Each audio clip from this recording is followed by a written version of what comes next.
우리가 만든 기계나 인공지능이 우리를 공격하고 죽인다. SF 소설에서나 나올 법한 얘긴데요. 이러한 일들이 현실로 다가오고 있습니다. 바로 무인기, 최첨단 드론 때문입니다. 최초의 무인기는 어디서 시작됐을까요?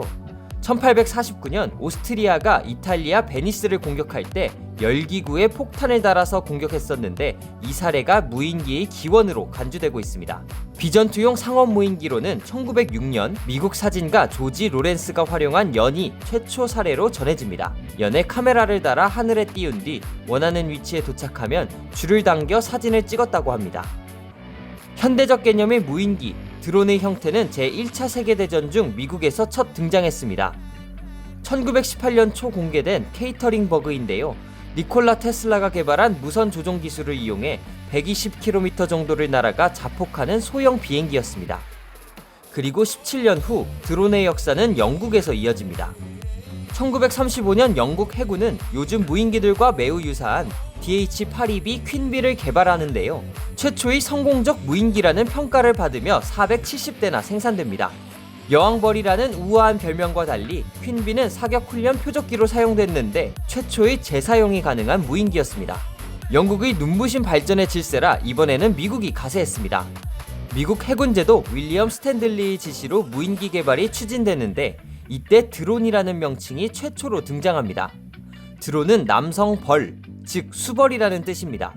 영국 무인기의 별칭 여왕벌에 맞서는 의미에서 이런 이름을 썼다는 느낌이 강한데요. 아무튼 이때부터 무인기는 곧 드론의 시대가 열립니다. 이렇게 탄생한 드론은 공중전뿐만 아니라 현대전 전반에 걸쳐 전쟁의 양상을 뒤흔들고 있습니다. 드론은 기존 유인 항공기가 가진 한계를 상당히 극복했는데요. 현재 미국은 고고도 무인 정찰기로 유명한 글로벌 호크와 북한 김정일이 무서워한 무인 공격기 프레데터, 이란 군부 실세 솔레이마니를 암살에 유명해진 MQ-9 리퍼 등을 앞세워 무인기 최강국의 위용을 자랑하고 있습니다. 최근에는 유인기와 합동 공중전까지 치를 수 있는 무인 시스템을 추진 중입니다.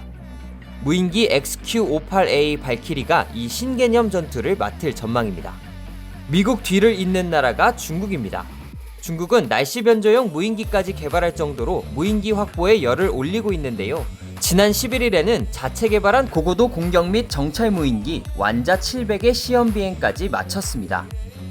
이처럼 미국을 비롯한 많은 국가들이 무인기 개발에 열을 올리고 있는 이유는 분명합니다. 사람이 직접 나서지 않으니 공격자가 다칠 일이 없고 1500m 이상의 높은 고도에서 오랫동안 머무르면서 은밀한 공격이 가능하며 가격이 기존 항공기보다 저렴하기 때문입니다. 또 작고 가벼워 레이더나 육안으로 식별하기가 어렵다는 점도 강점입니다. 하지만 무엇보다 큰 이유는 유인 항공기보다 기술 발전이 훨씬 빠르고 진입 장벽이 낮다는 점입니다. 최첨단 무기 개발이 취약한 북한에서도 드론을 개발하고 운영한다는 점을 보면 알 수 있죠.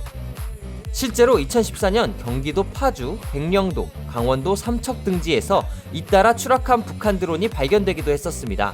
추락한 드론에서는 청와대, 성주 사드기지, 강원도 군부대의 사진이 담긴 저장 장치가 발견됐습니다. 조악한 기술로 만든 드론이었지만 우리 영공을 마음껏 누비고 다녔습니다. 최근 사례를 보자면 지난해 9월 말부터 6주 넘게 이어진 아제르바이잔과 아르마니아의 전쟁에서 드론의 활약이 눈에 띄었습니다. 두 나라 모두 비교적 군사력이 약한 나라로 꼽히는데 이 전쟁의 판도를 바꾼 게 드론이라는 분석이 나옵니다. 아제르바이잔은 전쟁 초기부터 터키제와 이스라엘제 드론을 전쟁에 적극 활용했습니다. 터키제 TB2 바이락타르는 아르마니아의 탱크와 보병 전투 차량, 이스라엘제 자폭 드론인 하롭은 아르마니아의 방공포대를 각각 포격해 무력화시켰습니다. 미국 같은 군사 강국에서만 가능할 줄 알았던 드론 공습 작전이 아제르바이잔 같은 군사적 약소국에서도 얼마든지 가능하다는 것을 전 세계에 보여준 사례입니다. 하지만 이 전쟁으로 인류는 큰 회의감에 빠지기도 했습니다. 아제르바이잔의 드론 폭격으로 많은 민간인들이 희생된 점 때문인데요. 전문가와 인권단체들은 마치 컴퓨터 게임을 하듯이 인명을 살상한다고 강하게 비판하고 있습니다. 더 심각한 고민도 점차 다가오고 있습니다. AI의 발달로 드론마저 인간이 아니라 AI에 의해 움직이고 인명을 살상하는 시대가 임박했다는 겁니다. 그렇게 되면 AI가 드론을 통해 인간을 싱겁게 살상하는 일이 벌어지게 될 겁니다. 드론의 발전은 군사 용도뿐만 아니라 상업적으로도 우리 생활에 큰 편익을 제공해왔습니다. 그러나 빛이 있으면 그림자도 있는 법. 드론의 기술은 급속도로 발전하는데 아직까지 드론의 부작용을 막을 만한 마땅한 국제적 합의도 없습니다. 드론이 만들어내는 불행한 사회의 모습도 이제는 생각해볼 시간입니다.